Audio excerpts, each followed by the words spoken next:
call sa kaprosti mo.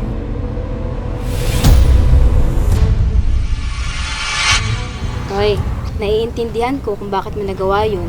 Yung kinita mo, nasaan? Nasaan? Dito ba? Chong, Ano? ano po yan? Para kay Lola to! Wala akong pakialam sa lola mo. Hindi mo na ako kikibuin? Naintindihan ko po kung saan nanggagaling si Totoy. Naging malapit din po ako sa lola ko nung nabubuhay pa po siya. Pinahiya mo pamilya natin! Pinahiya mo! Ha? Lola, pangako po. Hindi ko na po ulitin yun. Hahanap na po ako ng ibang trabaho. Masaya ako na magsisimula ka na ulit. Chong, tawa na po! Sabi mo lang natanda! Ewan mo!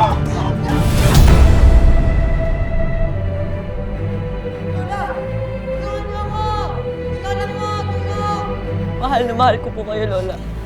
Mahal na mahal kita. Marami ang nagulat at hindi makapaniwala sa kwento ni Totoy, isang grade 3 student na sa murang edad ay napunta sa mundo ng prostitusyon para matulungan ang kanyang pamilya.